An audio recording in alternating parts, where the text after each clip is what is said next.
তো বন্দে পুরুষোত্তম পরম দয়াল পরম প্রেমময় ঠাকুর অনুকূলচন্দ্র রাতুল চরণে আমার কোটি কোটি প্রণাম। ইষ্ট পরিবারের সকলের চরণেই প্রণাম জানাই। আমার ইষ্ট অনুরাগী দাদা এবং ভক্তিমতী মায়েদের যথাযোগ্য স্থানে প্রণাম নমস্কার শ্রদ্ধা ভালোবাসা জানাই। এবং প্রত্যেক দিনেই যখনই দেওঘরে থাকেন বসেন শ্রী শ্রী আচার্যদেব এবং বিভিন্ন বাণী পাঠের মাধ্যমেও আমাদেরকে অনুপ্রাণিত করে চলেছেন। আমরা আমাদের জ্ঞান বাড়াচ্ছি।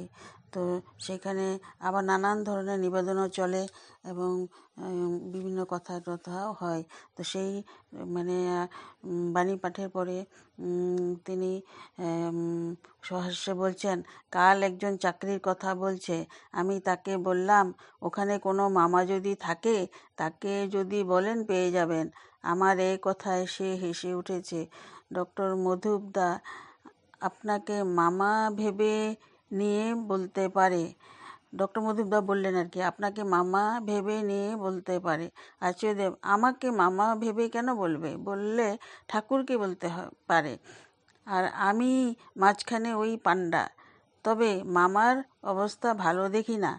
ভগবানের ভাগ্নের অবস্থা ভালো না। তাকে চক্রব্যূহে ঢুকে মরতে হলো। কংস মামার অবস্থাও সঙ্গীন। ভগবানের সাথে ভক্ত, এটাই ভালো। ভক্ত আর ভগবান, এই সম্বন্ধটা থাকা ভালো। আমি তোমার ছেলে না, আমি তোমার মেয়েও না, আমি তোমার দাস সেবক, একমাত্র এইটাই ঠিক। অপর এক ঘটনার গল্প করে আমাদের বলছেন, একজন বলছে, দাদা এখানে দাঁড়ালেই একজনের নাম করে আমাদের উত্ত্যক্ত করে। আমি বলছি, ওর পাওয়ার আছে উত্ত্যক্ত করছে, আর তোর কাছে একটা পাওয়ার আছে, সেটা হচ্ছে ওকে জয় করা।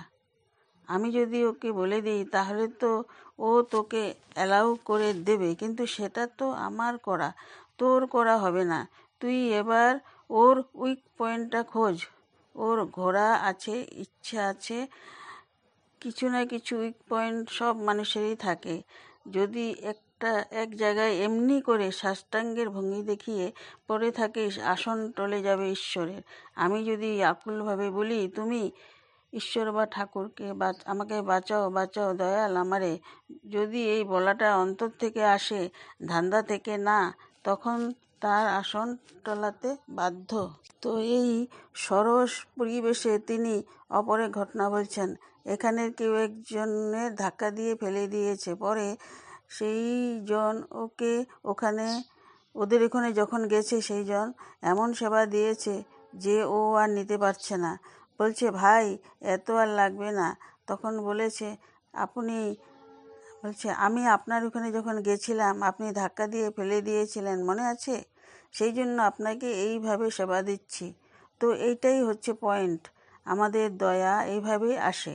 একদিন সন্ধ্যায় ফিলান্থ্রপি সমিতির মণ্ডপে আচার্যদেবকে এক দাদা তার নিবেদন জানালে তিনি কালীভাই সুমন্ত বৈদ্য দাদাকে বলার জন্য নির্দেশ দিচ্ছেন। তিনি কিভাবে একজনের কথায় মন খারাপ অবস্থা থেকে ঠাকুরের সাথে মনে মনে কথা বলে স্বস্তি পেয়েছিলেন বলছেন। আমি ঠাকুরকে বললাম, আমার মনটায় ওই ব্যক্তি ঢুকতে পারলে কেন ঠাকুর? আমি তো তাহলে তোমাতে আমার মন পূর্ণ করে রাখিনি। এভাবে কাতরের সাথে পরম দয়ালকে নিবেদন করায় মনের খারাপ ভাবটা দূর হয়ে স্বচ্ছতা ফিরে পেলাম।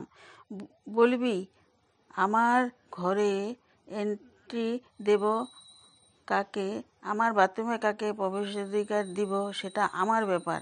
তেমনি আমার মনের কাকে ঢুকতে দেব না দেব সেটা আমার ব্যাপার। সেখানে আমি দরজা খুলে রাখবো কেন?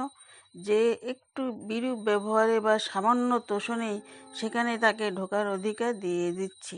এইভাবে সবল অভিব্যক্তিতে সমাধানী নির্দেশ জানিয়ে কালীভাইকে বললেন, বলগে যা। এটি সংকলক সুভাষ মুশিকদার করেছিলেন, আমি পেয়েছিলাম অনন্যদার থেকে। তো জয়গুরু, সবাই ভালো থাকেন, সুস্থ থাকেন।